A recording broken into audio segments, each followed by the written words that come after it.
Welcome to another edition of the Shadowcast. Today I'm joined as ever by Chris Ball Hi. and by David Bray. Oh, Today we're going to be talking about our own personal paranormal experiences, strange things that may have happened to us, and also perhaps talking about relatives who have experienced strange, anomalous things. So, we've got quite a lot to talk about. I'll get cracking with my first experience of note. It was when I was at university. It would have been the autumn of 1993. And myself and two others were in our student accommodation in my bedroom. It was a grey afternoon, and one of us noticed something strange out of the window. So we walked over to the window, and there was what I can only explain as a classic UFO. It was a metallic object about 2 meters in width and maybe just under 1 meter in height. And it was the classic oblong shape, completely silent. But what was remarkable about it was the way it was moving.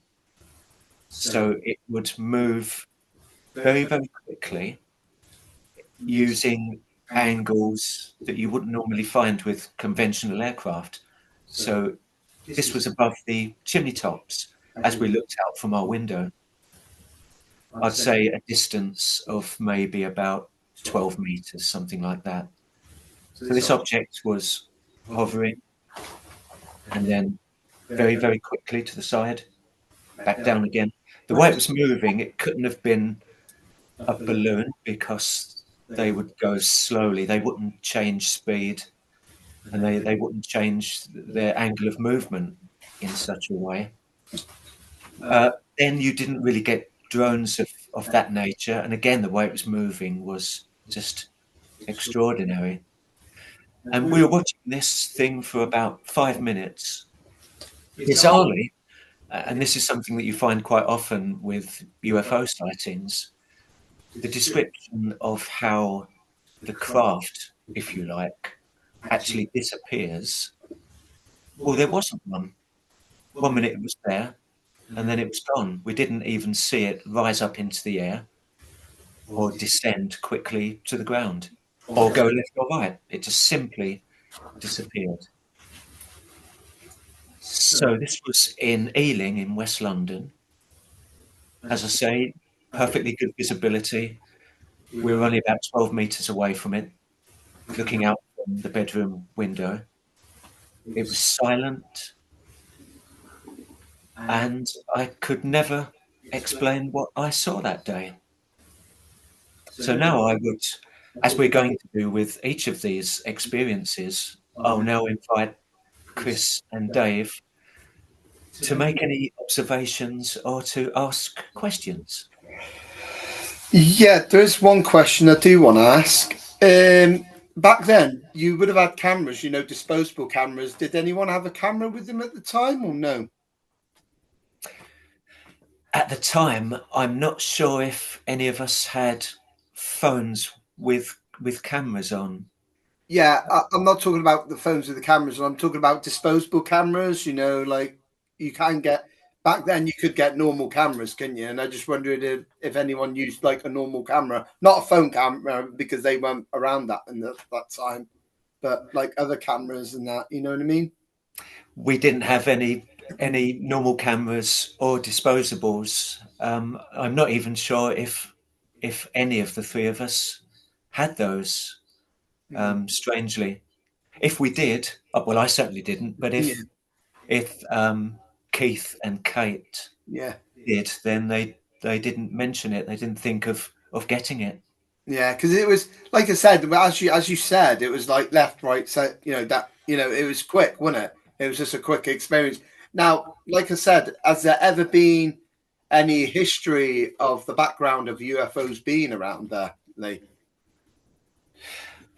I don't think there's been many sightings necessarily in that part of Ealing, in that immediate vicinity. But then, as we know, all the time there's lights in the skies being reported all over London and all across the UK. Yeah, Dave, what do you think of it?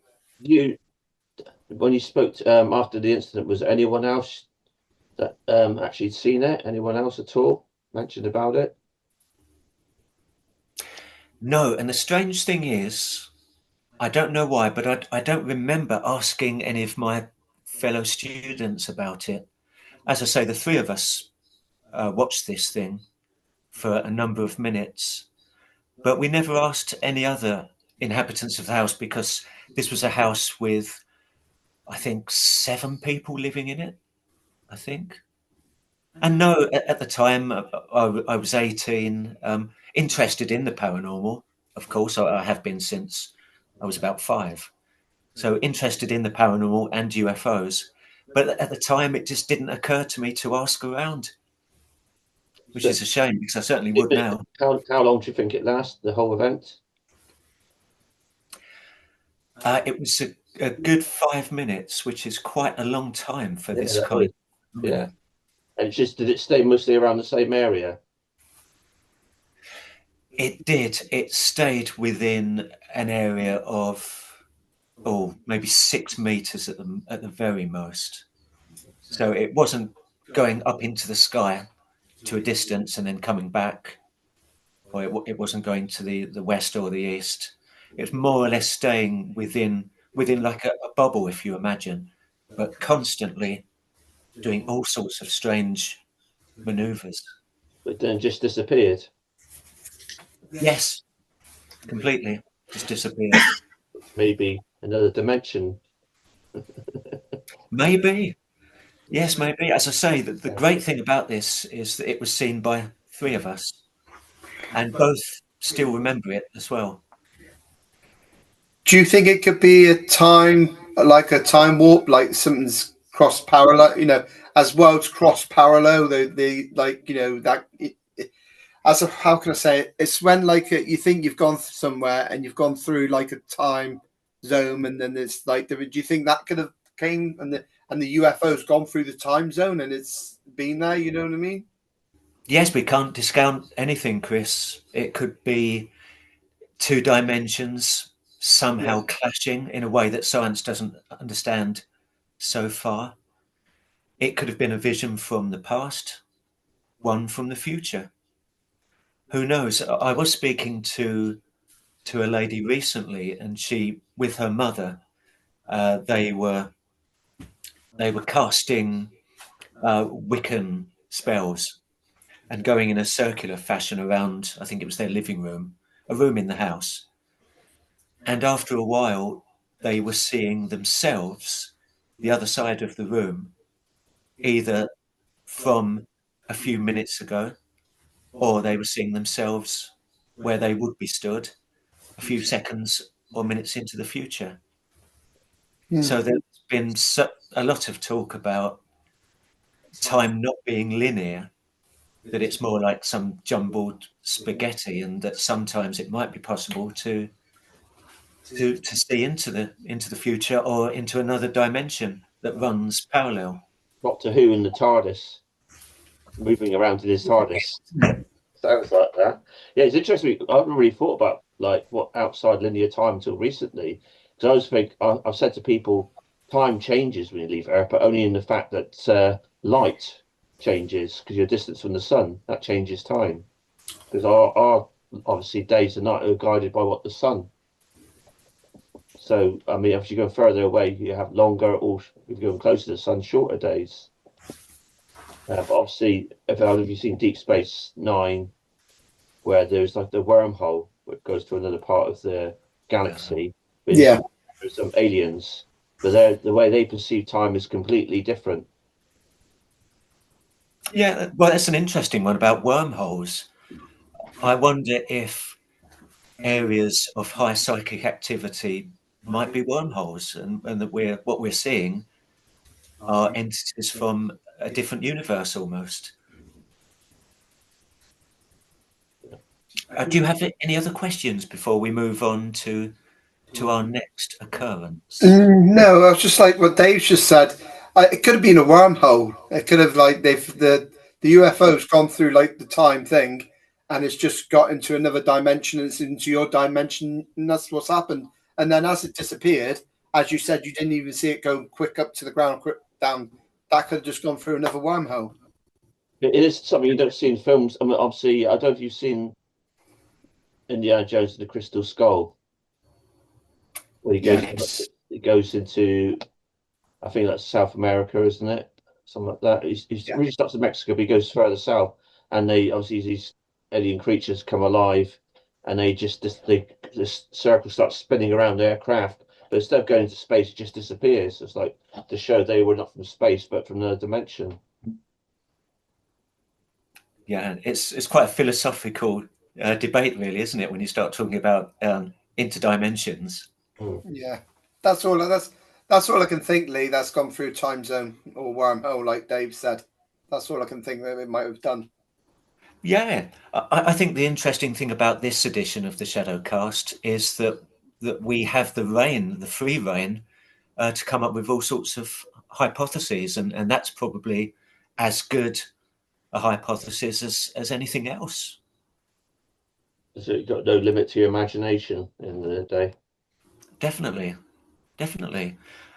Chris, would you like to talk about your first paranormal happening? Yeah, like I said, it goes back in the 90s, even further back. You know, I was about 14, 15 at the time, and I had this like really bad heartburn. Really, it's really bad. And my cousin said, "Go to bed." So I went to bed, and I was just laying there, and I didn't open my eyes because I was a bit scared at that age. You know, as you are 15, 16, you don't know. And there was something breathing on me and rubbing my arm like that. And I thought, oh, it's my cousin. So I said, "Kerry, is that you?" And you could know that there was someone there.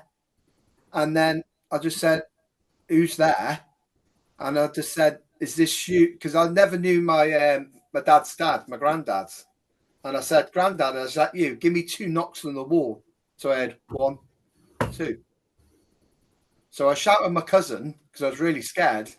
But you know when you feel like someone's breathing on you, and you think someone's there. So I shouted to my cousin Kerry, is it Kerry, and she was downstairs. So she heard me. As she came up, I said, "Who's there? Who's there?" And she goes, "Chris, there's no one there." Now, my auntie thinks that if it was my granddad, she said he probably didn't know you, but he was probably comforting you because you were not well. You were really ill. So I said to my cousin Kerry, I said, "Look, have you had any experience of ghosts here before?" And she said to me, "Yeah, but we had never heard of like what you've had of your granddad. There was their great granddad because she was my second cousin." And she said, "Never heard about that." But I said, "Well, I felt someone was breathing on me, rubbing my arm. And it was like, 'Give me 2 knocks if it's you, granddad.'" And he went, 1, 2. So I didn't even open my eyes because I was that scared to see, because I don't want to, seeing a ghost, you'd freak out, I think. And that's one of the experiences I've had so far. Well, when I was a kid. So you said, what were you on holiday or something? I was up in Liverpool at the time, Dave. I was in my cousin's house. She said she's had ghosts in there before, but she's never heard of that, like of a great granddad, which is my granddad being there before. But she said there has been a ghost in there, and then ghost was called Mary something, and she lived there years ago, and she's had things with Mary there, like things have been going missing in the house. She doesn't live there now. They moved away, but they moved to another part of the side of Liverpool. But the house was supposed to be haunted, but I don't know. It's very weird that how I said granddad, and they're gonna get 2 knocks on the door on the wall like that. So, what made you think that this could have been your granddad? Well, I don't know. I just when I said to him, "Granddad, is that you? Give me 2 knocks on the wall." there was 2 knocks on the wall. So that's why I'm thinking it could be my granddad's, but it might not be my granddad. It might be someone else confronting me. But I didn't even. The biggest thing is I should have turned around and had a look, but I was too scared. As a kid, you don't want to look, do you? How old were you though? At the time, Say about 14, 15, something like that. yeah, we weren't that young. You wait. But I still don't want to see a ghost, though, Dave. Do I? Look, any of us that's anything unnatural like that, most of us are probably scared of. What Yeah. don't necessarily want to confront it. Yeah, I was. Well, I should have confronted. To be honest with you, Dave, I should have confronted it. I should have. Yeah. But at that age, I don't think I will. You know, it was even before we even started all this spooky squad and everything. You know what I mean? It's when I was really young. You know what I mean? Well, when do you think your interest started in ghosts and things like that? Yeah. When did I start? Yeah, Sorry, Dave. When did you think your interest in ghosts first started? Oh, I think it started just when we started doing this, like the spooky squad. I started getting into it and that, you know what I mean, with all the stuff we've done and that, you know what I mean, with all like the things with with Martin, you know, that it's been quite interesting, hasn't it, Lee, the journey we've gone through doing the spooky squad and that, isn't it? It certainly has, yes. Many years and quite a few adventures. And strangely, as we will be discussing in this program, so often the strange, anomalous events happen when you're not looking for it. So in other words, there's every chance that you can spend an entire night in a haunted house, nothing happens, but then the next day you could just be doing something innocuous at home and something does. Yeah. There's something very strange going on. Well, I don't, like I said, my auntie thinks it was my granddad because of the 2 knocks, but I said to her, I said, it could be any ghost. There was a ghost there. There's a ghost living there. The ghost comforted me. But why is a ghost comforting me? If it, you know, why would a random ghost comfort a stranger when he's not well? You know what I mean? That's the thing I don't understand. You know, why would a random ghost comfort me? You know what I mean? Because she said there has been a ghost there, but like I said, I don't know. I was too scared at the time to turn around and have a look to see if it was my granddad or not my granddad.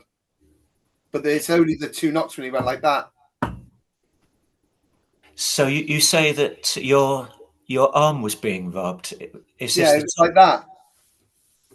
And I thought, and you know when you feel someone breathing on you and your arm's being rubbed gently like that, you're thinking, what the hell's that? Could you hear the breath or just feel it? I could feel it. But not hear it? Not hear it. Okay. That's interesting. And with the rubbing of the arm, was your skin being touched or your T-shirt or pyjamas? It was the T-shirt like that. Right.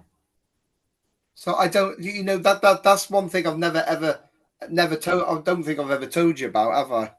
And that's the first time I've ever told it, but I had to get it out because as we are talking about paranormal stuff, I thought I'd bring it up and that. Oh, yes, it's a good one. What was actually wrong with you? Did you find out what was wrong? Because you said you had a complaint in the stomach or upper stomach. Heartburn. It was what it was. It was in up north. They have like these pasties. And what my dad said is too much of the pasty, like the carrot or something inside it. That, you know, in pasties down here, we have like meat and don't we? And this is what I got told. I don't know how true it is.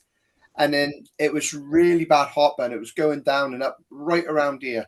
And it was like, I was really in pain. And my dad says it was the beer as well. It could have been the beer as well, the Carling, because it's gassy stuff in it. You know what I mean? And it was really hurting, and I was like laying there, and just like, you know, I just wanted to sleep. I just wanted to get rid of the whatever who was next to me or whatever, you know what I mean? And were you okay the next day? I was fine the next day. There was nothing happened the next day. I was fine. I was up. There was nothing around, you know what I mean? But this was like a dark winter night as well. So I don't know if it's because it was the time of the year. I don't know, you know what I mean? But it was around April. Well, no, it couldn't have been. It must have been around. No, it was around November time. Yeah, November time this happened. See, so I don't know. It's hard to say what it was. And did you take any medication for the heartburn? Yeah, I had like what was it? Not Gaviscon, the Rennies. I'd taken them for it and that. Okay. And have you taken Rennies since then? No, I haven't. No, Oh, so you haven't taken the Rennies at all since that night? since that night, I haven't. I've only been taking Gaviscon now. If I get heartburn now, it's just that I don't know.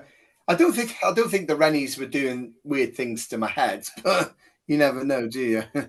It's unlikely, but of course we have to look at every possibility, don't we? And Yeah, I know every possibility of it. yes, I mean potentially medication Can can I know? explain sound Yeah, effects. it can. Yeah, medication can definitely. I agree Why with that. nowadays we drink the real stuff. Yeah, the cider. I don't have any problems. I don't have any No, people touching me when I drink cider. I bet you don't. No. Yeah, when I drink my bull whopper, I have no problems there. I'm still quite intrigued by why you said, "Is that you, Grandad?" instead of, for example, you saying, "Is that you, Grandma?" or "Is that you, another relative who may have passed away?" Well, it could have been. It could have been my mum's mum as well. But you know, my other nan was alive at the time, and my other granddad was alive at the time. So I know it wasn't them because they were alive. But yeah, like I said, my mum said I was very close to my grandma. But when I just said granddad, the two knocks, maybe they were just trying to pretend they were my granddad. It might not be my granddad. If I said granddad, is that you? Somebody just could have gone just like that. Two knocks, and now I could turn around. He could have not been there. And did you hear where the knocks came from? Could you pinpoint a particular wall? Yeah, because as I was sleeping, there was a wall there with a window, and I said knock on the wall, and that's when the two knocks. I said knock twice. It was my granddad. He went, Okay, so this was an external wall. yeah, The other side of the wall was outside. outside. Yeah, Oh, was there anybody else in the room with you at the time? no, that's the problem. There was no one else in there because I thought my cousin was there. Because you know when you think someone's there, and you know sitting there waiting for you, and when I shouted her, she was downstairs. Everyone was downstairs. She came into the room, light got switched on, and I said, "Was you there?" And she went, "No." Excuse me, Chris, what are you going on about? She thought I was going mad. But Another thing to bear in mind, when this happened, were you about to go to sleep, or had you just woken up, or were you just lying on the bed? I was lying on the bed. I was just about to go to sleep. I was just about to go to sleep. I was just about to go to sleep till this happened, till this like problem happened. But that's the only. I've never, you know, since I've had heartburn in the future and in the past that you know, well, it's good saying I'll probably get in the future. I've never had that problem. That was the only night. That was the experience that happened, and it never happened again. When I had heartburn, you know, I thought someone was going to be there. No, never. Okay, because what I'm thinking about is sleep paralysis, whereby you're Yeah, about to go to sleep, you can experience hallucinations. Yeah. Not very common, and it's not very Yeah. common for you to interact with them as well, because you said knock twice, and then you got two knocks. That would be very unusual for sleep paralysis. yeah. But this, like I said, I was just about to go to sleep. I wasn't asleep. I was just going back. I was in pain. I was in agony. You know what I mean? And when you're ill, you don't expect something like that to happen. No. I remember once, for some reason, I had to take penicillin, and I was about 9 years old, and my mum was in the room, and she was speaking to me, and it was definitely the medication. It definitely, because she was speaking, and all of a sudden, her voice became very, very low, almost growly, and it went into slow motion. It was very, very freaky. Yeah. So, yeah, these things can have a natural explanation. They don't necessarily have to be paranormal. However, the two knocks for me says that there could well be something in this. Yeah. The only thing is, I don't, like I said, I wouldn't. I was too scared to turn around and have a look to see if it was my granddad. You know, anyone could just say, "Oh yeah, is that you, granddad?" and give you two knocks. So that's what scared me. The one that thing that scared me most was something breathing on me and something, you know, and I thought my cousin was there looking after me, but it wasn't. It was something else there. I'm assuming it was a warm breath. It was a cold breath. Oh, okay. That's what I don't understand. It was a cold breath. So I Oh, don't, you know, that's why I'm more concerned. Is it a ghost that was breathing, or is it, you know, if it was a, I think if it was a warm breath, I think it would have been like my cousin. I think, you know, if it was a warm breath, it would have been human. Maybe, I don't know, but it was like cold. It was a winter cold night. You know what I mean? You don't know what's going. You know what I mean?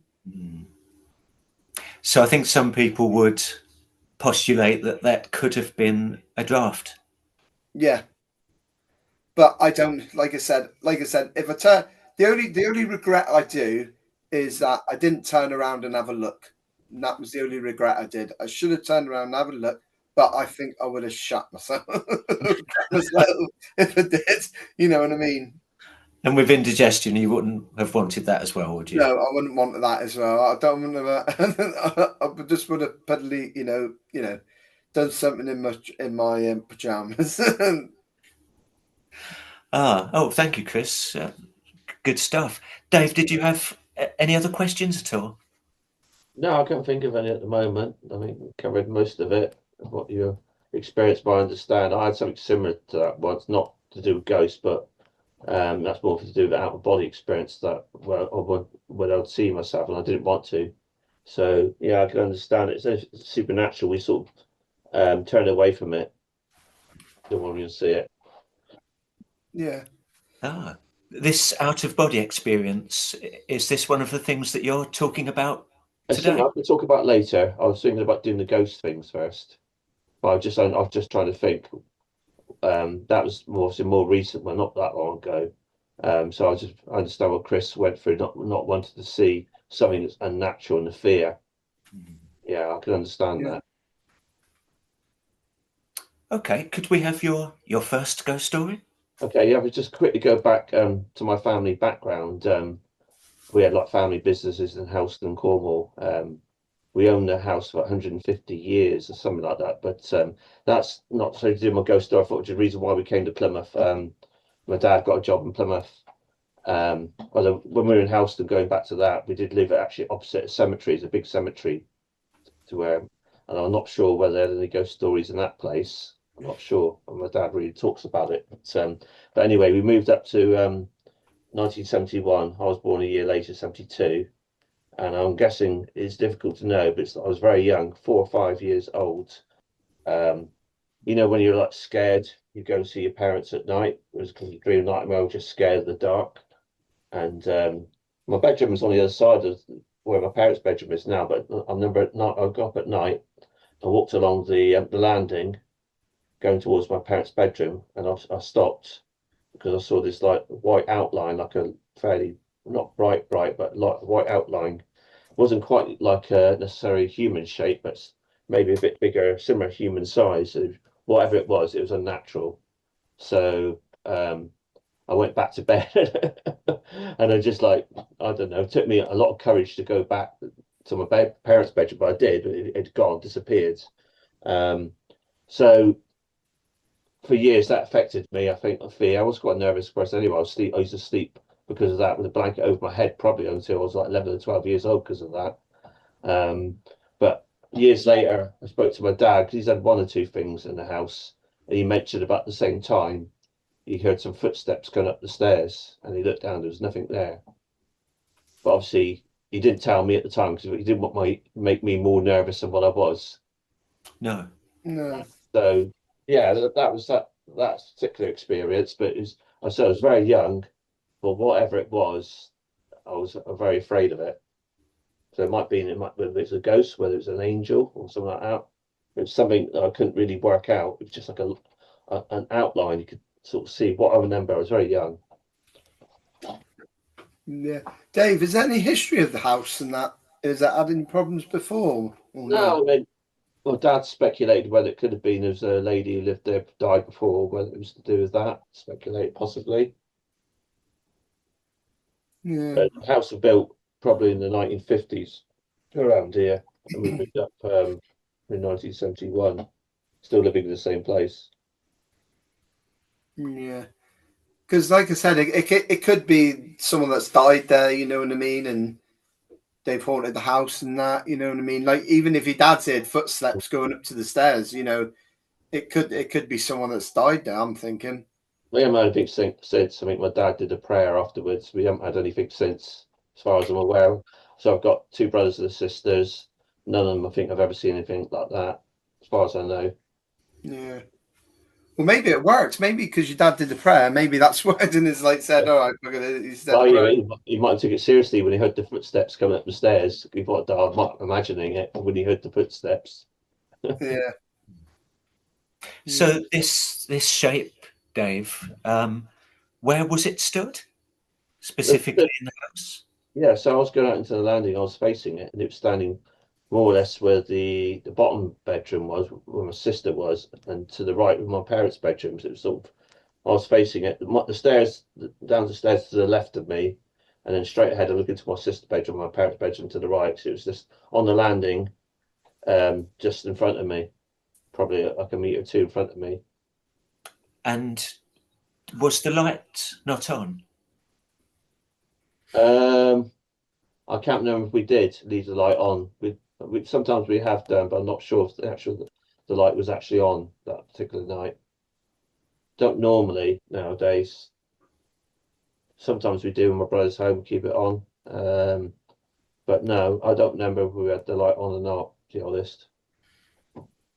Are there many windows on that landing? Presumably there is one, but is it a large window? Fairly large, but we always have like curtains or something like that.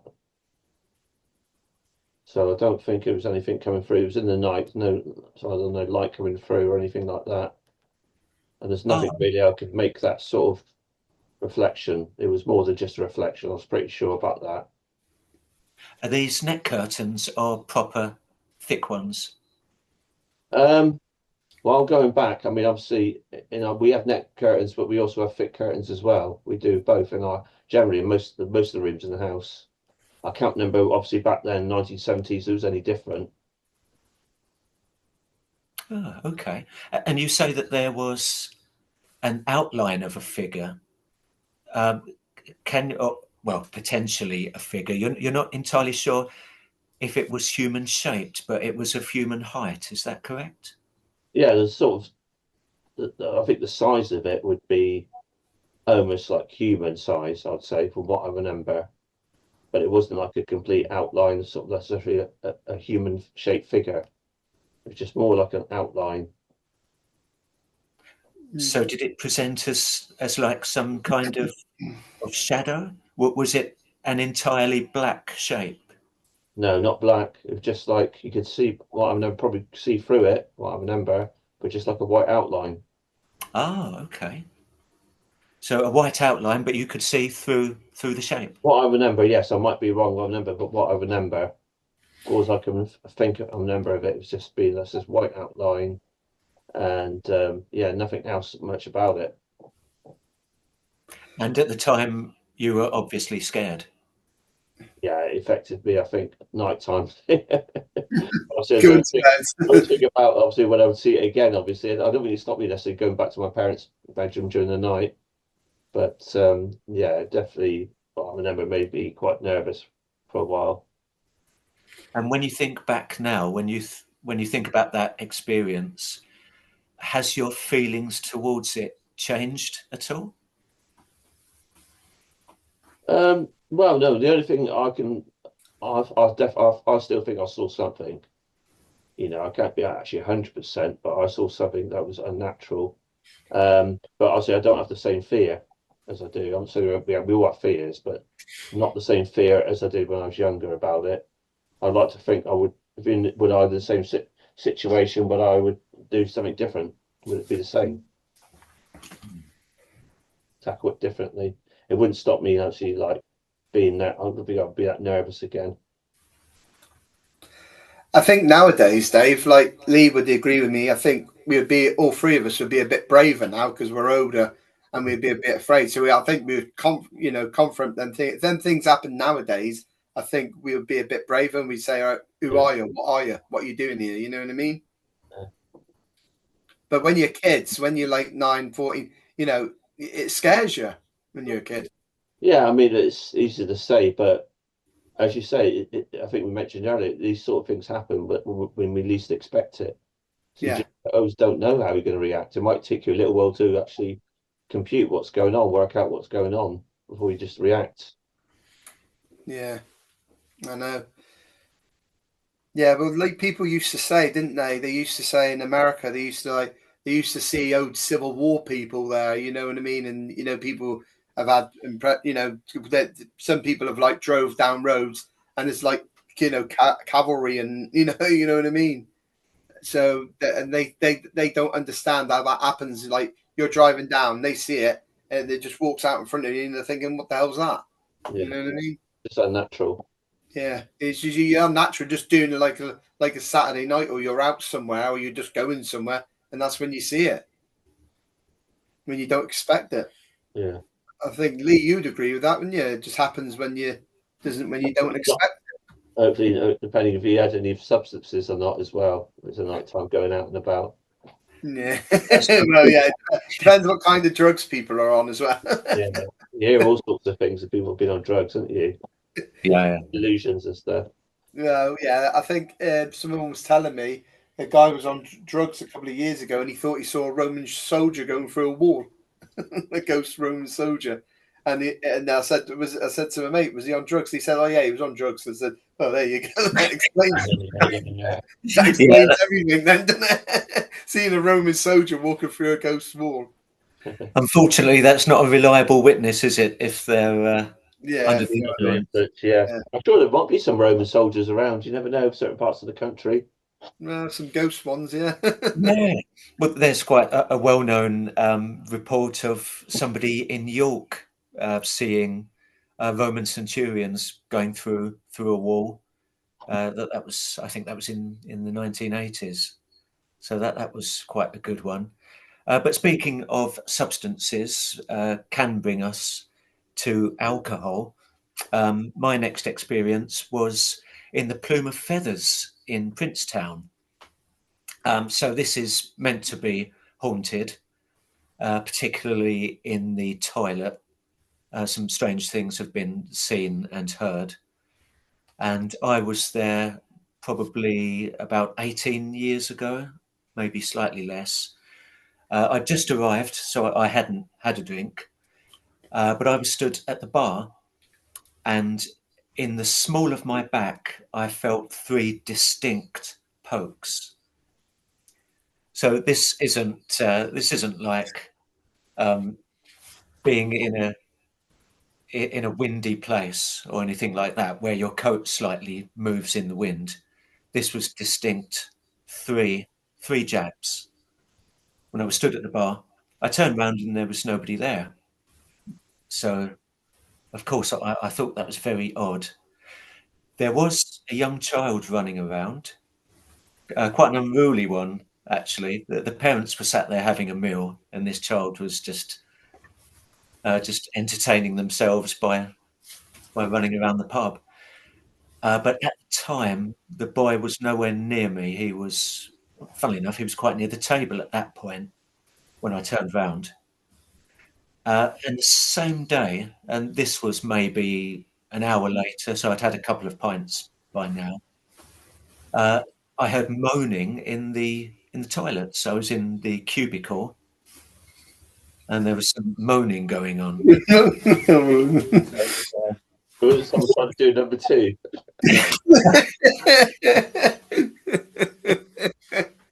Well, the thing is, there's only one cubicle in the. There was then in the toilets at the Plume, and I was in it.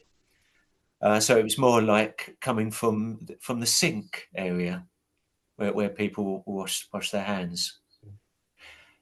So that there's nothing else I can really elaborate on, but of course, I'm sure you've got some questions for me. Yeah, I've got a good question about the moaning. Are you sure there was no one else in the toilets at the time?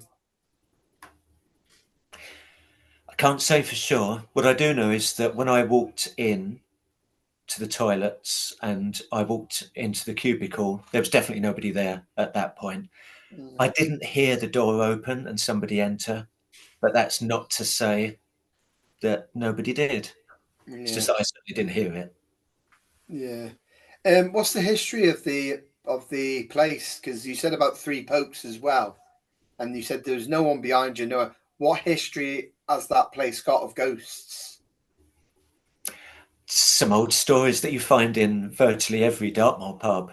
Old stories of apparitions. I think maybe glasses being knocked off the bar. Typical stuff, really. As I say, strange noises. I'm not sure if there was some wailing that was reported there. Yeah. But if you go to any pub on Dartmoor, you'll get similar stories of these things happening. Yeah.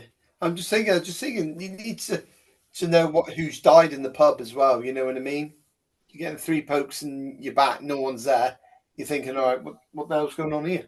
You know what I mean? No one's behind me. What's going on? Yeah, to my knowledge, nobody's died there, but that doesn't, of course, mean that nobody would haunt it. What I do know is we know when we get 3 distinct jabs in the back. It's very obvious. Yeah. And I immediately, I thought it was a mate from Camera. I'm sure it was a friend of mine. And you're just very surprised to turn on your heels and see that there's nobody stood there. Mm. Oh, it's very weird, that is, yeah. Can't really explain. All I can explain is it's a ghost that haunts Certainly, and, you know, it's jabbed you, thought you are using easy target. It's 3 times in the back. That's all I can think, really. I can't really explain, you know. You said the kid wasn't even there, was he?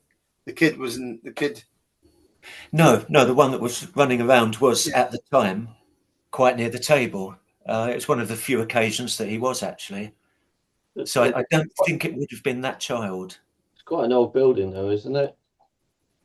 Yes, late 17th century. There's plenty of times of things that have happened in that time. There'd been a coach house one time, I'm guessing. That's right. Yeah. In terms of explanations, yes, it could be a spirit. There could have been another child maybe who was in the other room to my right, who I didn't see, who may have run out and, for whatever reason, jabbed 1 or 2 people in the back. Yeah. But they would have to be very quick because I turned around immediately and didn't see. I say being a child, when I turned round, I was, of course, looking at head height. Could it be that there was a toddler that I didn't see who was running off at the time? Yeah. The only explanation I can really come up with, but even that's a bit tenuous. Where did you say in your back it prodded you? So a little bit below halfway down. Right. Yeah. Good question, actually. So if it was a child, yes, they would be able to reach that, even if they were quite short. Yeah. Yeah, it's hard to say, really. Yeah.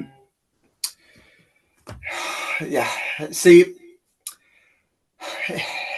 all I can think is it could be in the something from the 17th century, as someone's visited there and you know what's happened. You know what I mean?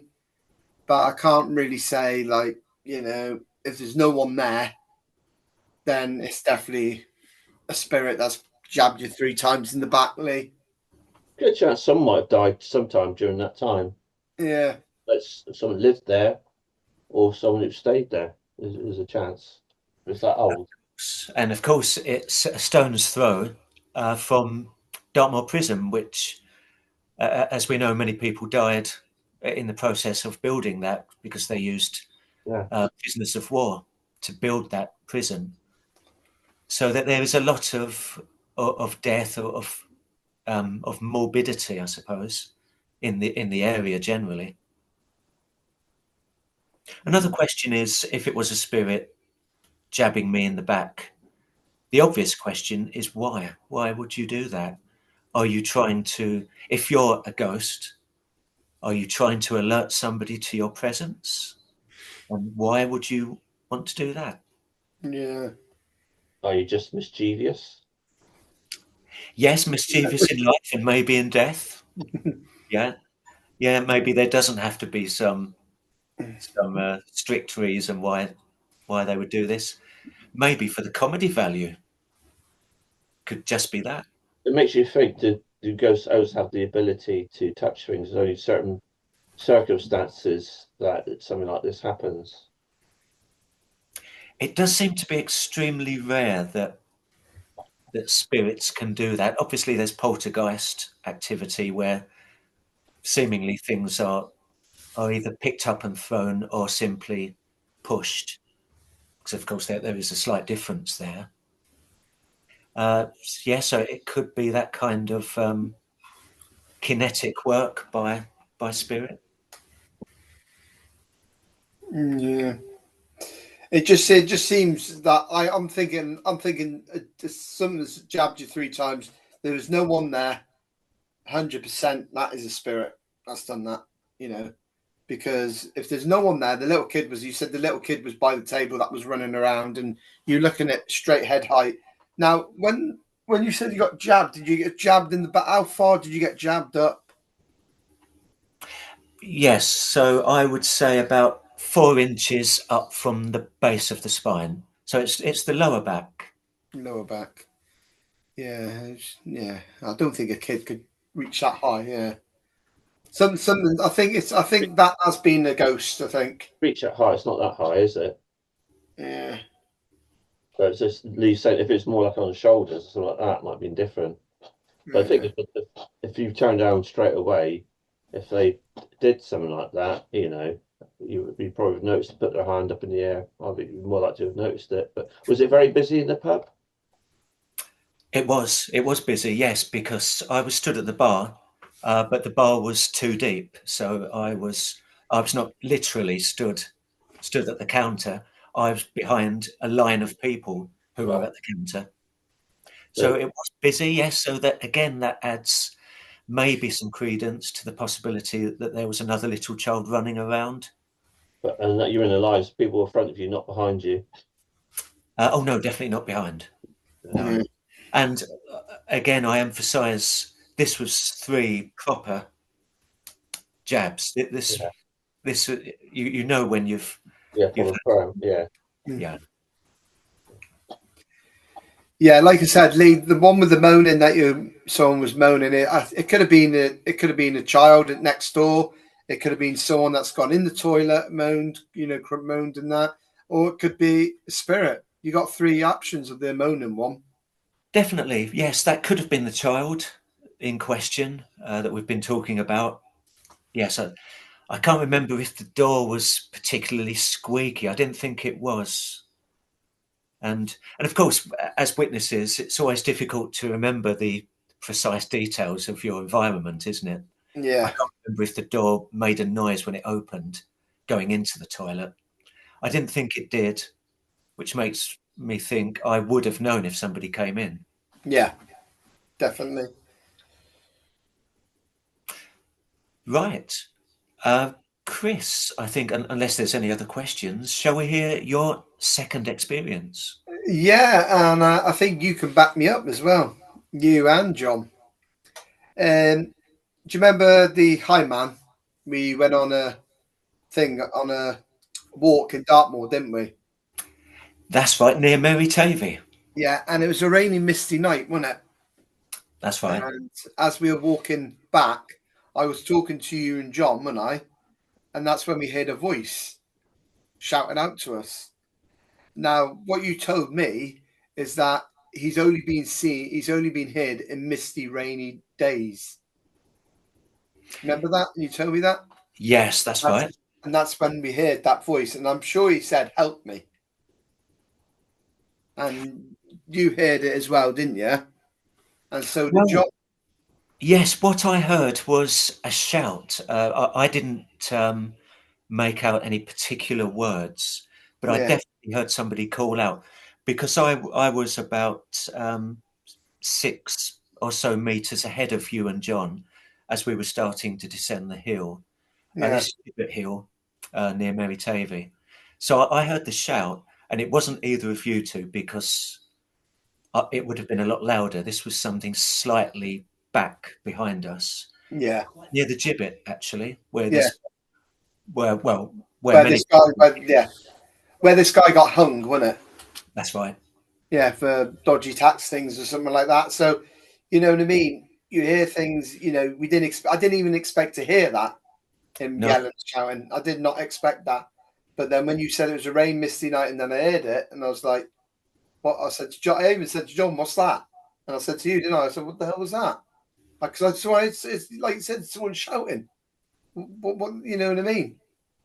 So that's one of the experiences as well I've heard as well. You know what I mean? So I don't know. Can you make out of any of that, Lee? Can you? well, potentially. I'd like to hear what Dave thinks before I say anything. Yeah. So you say it was just a voice you heard. You say Yeah. nothing else going on in this There was no one else there as well. So, and sorry. So who was closest to it? Was it in front or behind you? It was the shout was Yeah. behind us because Right. I was next to John and And Lee was in Lee's the front. head. But Yeah. Lee, you said you heard it as well. Oh, definitely. Yeah, definitely heard a shout, a male voice, Yeah. a very short shout. And I'm trying to think, Mary Tabor, I've ever been. I know about it. It's is it quite an open area? Very much so. Yeah. And you didn't see anyone else around. No. Was it during the daylight? Yeah, it was during the daytime as well. Yeah. And did the voice sound unusual at all, or anything like that? Well, it sounded like an how can I say, like an old voice, like someone actually. The voice didn't even sound like like how people speak today. It just sounded like a really old, old voice, but like something shouting. You know what I mean? I even said to John, "Was that you or Lee?" And they said no, but we heard it. You know what I mean? So you heard the actual words or anything like that? Well, I thought I heard "help me," but he said he did. Lee said he couldn't hear that. Yeah. No, to be fair, Chris, you were closer to the source of the noise. Yeah. I just heard a male voice. Scream out, didn't you? Yes, I mean what I've got with my logical hat on, my skeptic hat. I'm thinking it's a misty day, which it was, wasn't it? It was Yeah, very misty. yeah, There were points where we could struggle to see many meters ahead of us, especially yeah. at the top of the hill there. I'm thinking, was there another man up there, perhaps with his dog, who we didn't see because of the mist? Yeah. That's all I can think of. And I think I mean, certainly anyone with a skeptical frame of mind, that's what they would say, isn't it? That it was just something else up there. Did it sound, sorry, Chris, did it sound like it was close or quite far away? It sounds like a couple of meters away. Just as we were walking down, Yeah. we were walking so far down that we didn't see anyone else behind me, didn't see any dog. And as we were walking far down, all I heard was this scream. It's like shouting out to us. Now, I've got the history that Lee said that he was hung there. So I don't know, was it that or was it like what Lee said? Was it another man looking out for his dog? It's hard to say what it could have been, but it sounded like that guy was, screaming out for help. Really, to be honest. Hear that help or not those words? But I swear it was something like help. Yeah, but did John hear anything?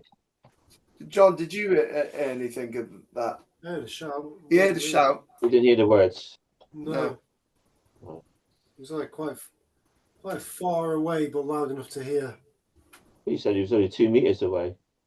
Well, the sound, the shouting. No, Yeah, it's- to me, it sounded kind of distant, but we were walking down the hill, weren't we? yeah, we're walking away from it. But it was distant, but loud enough to hear. You could definitely make out a shout. Was it further than what Hero thought it was? Because you mentioned a couple meters away. Well, it's a couple of meters, or was it further than that? Further than that. Oh, it's further than that. Yeah, it's further than that. Then. Yeah. But yeah, if it's further away, that's more than 2 meters. You know, if it's in the Yeah. distance. So if it's 2 meters away, it would have to be very misty not to be able to see it. Yeah. But Well, the like fog- the fog, like I said, Dave, we didn't see any other people up there. So was it someone shouting, like looking for his dog, and like Lee said, or was it that guy shouting? yeah. I think the tantalising thing about this is the history of that immediate area, isn't it? The fact that there was a gibbet there where many people met their ends. Are we Yeah. putting 2 and 2 together and making 5? Or did we hear the spirit of one of those very unfortunate souls? That's the Yeah. next question. Is it if we're talking about ghosts, the nature of demise and their age, does that make it more likely that it's going to be a haunting? Yeah. I Well, think probably. Lee, how old was the guy when he got hung? Do you know the age when he got hung? How old he was or something? Well, there were many different individuals. The books are suggesting that this spirit up at Gibbet Hill belongs to one in particular, who I believe was in his 30s. But of course, people aged 14 would have been hung there as well, or hanged. We might have to return, but maybe on a misty day. Yes, definitely. Definitely.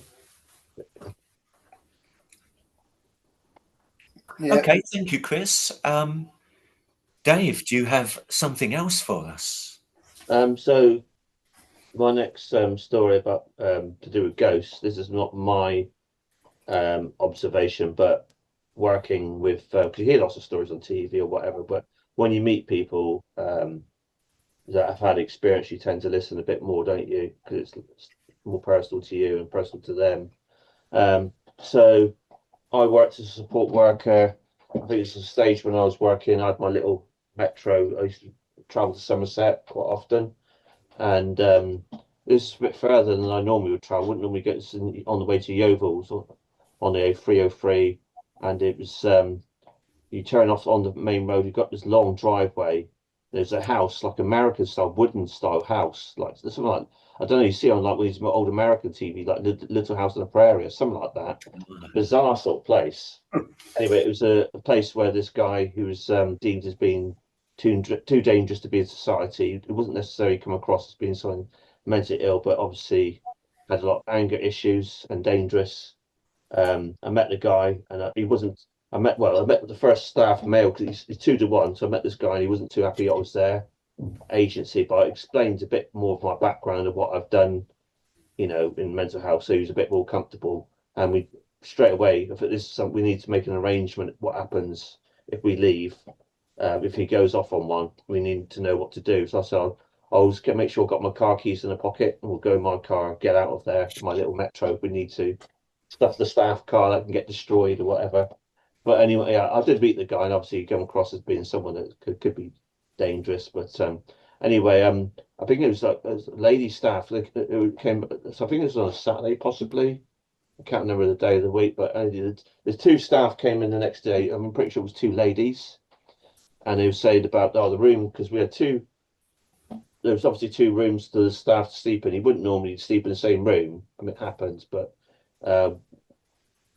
we had separate rooms, and I got up quite early. The guy staff got up late actually, and I was chatting outside to the guy we were supporting for a little while on my own, go through stuff. But when the staff came in, they said to me, we've had some experiences in that room where we've been there, and the next morning items have moved around the room. So I thought, all right, okay.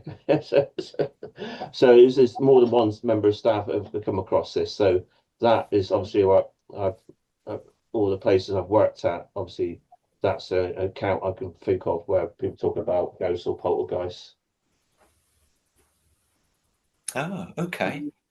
So all different types of objects disappearing and reappearing, is that right? I just can't remember what they said. It's probably things like, I don't know, it might be like even items of clothing or socks or something like that, or definitely items, but I don't think there's any, they didn't mention any big items, but they just said there was definitely stuff moving around, but they're pretty sure they didn't put it in the same place. There's more than one account, that's the thing. It wasn't just one member of staff saying it. There's those staff saying there's things moving around. Oh, But they okay. actually saw it actually moving through the air, but just the fact those things being moved around in the room, that obviously was happening. It's a surprisingly common thing. Apports, things just appearing where they shouldn't be. Who do we know who had access to the various rooms? Was it just the staff? Well, yeah, theory. There's only one person we supported there, and it was just two staff, two separate rooms, and the person that was living there. I was only, but as far as I remember, it was only this one particular room that was happening. Oh, okay. Yeah, so those kinds of things are very difficult to even attempt to explain, aren't they? No. It's a shame that we don't see the things, as you say, Dave, moving in the air, in transit, in between two different locations. Yeah. I mean, there are people talked about it, accounts, but as I say, it's probably that I'm guessing that is quite rare. I don't know what if Hughes mentioned about that at all. Yeah. Yes, yeah. I mean, certainly in the Enfield poltergeist, which will be another podcast entirely. There was all sorts going on there. Regularly seeing objects flying about. But as I say, we'll be talking about that in another edition. But what were your thoughts about it, Dave? Did you conclude that these were reliable witnesses and that there was something definitely strange going on? Well, I didn't know about this until after I'd already slept in the room. So it makes me think if I went back there, I think I only went there once. I didn't go anywhere again, and it wasn't because of ghosts. It was a bit far away from where I would normally want to work to. But I always think, why would you lie about this sort of thing? What's the point? And it's the fact that more than one work colleague said about it, and the other guy I was with didn't dismiss it. I'm not sure if he had that experience, but I guess there's a chance that I would say they were telling the truth about it. And in fact, the location of it is just a very unusual location. It wasn't like a lot of places where you're sort of you work, there's loads of other people around or anything like that. It's a sort of place you think, well, maybe this could be a place where there could be a haunting. Just the atmosphere and architecture can maybe conjure something. Yeah, it could be. It could be that. Yeah, I don't know how old the old building was. As I say, it's like I remember partly wood, made it quite a lot of wood, and one of these like buildings you see on American TV, something like the 1800s or something like that. I think I remember it was a bungalow, so there wasn't any stairs or anything like that. Just quite a fairly big bungalow with a little porch, and there's some tables outside. Dave, you know you're going on about things reappearing and disappearing. Are you sure it wasn't any staff moving stuff, or was it just, Oh, I can't say. Oh, they'll have to be lying then, or something like that, because there's obviously people only going their own room at night, and there's only two members of staff, so the other staff would be sleeping in another bedroom. They wouldn't be in the same room, so they're just going their experiences. I'm guessing. I don't know. Normally, a place like that, the protocol would be you lock yourself in. If you've got a dangerous individual, you wouldn't necessarily it wouldn't be an ideal thing for another member of staff to go into a room with, say, that's your private area at night. People don't respect people. So Is there any history about the building, Dave? Not I'm aware of. I mean, it might be. It's as I say, it's obviously people living there beforehand, but I don't know who. Because this guy was quite young, so he probably wasn't there that long. He was only like 17, and once he's 18, he probably had to move out. Yeah. So it's about how long, whether it was used as a care home or who lived there before that, I'm not sure. Yeah. Well, I think we'll all agree we've looked at 6 different strange, possibly paranormal phenomena in this edition. It's a broadcast that has gone very quickly. I think it might be that that we may return to this topic another time in the future. But for the time being, thank you for watching, and goodbye, Chris. Bye. And goodbye, Dave. Bye. We'll see you again on the Shadowcast.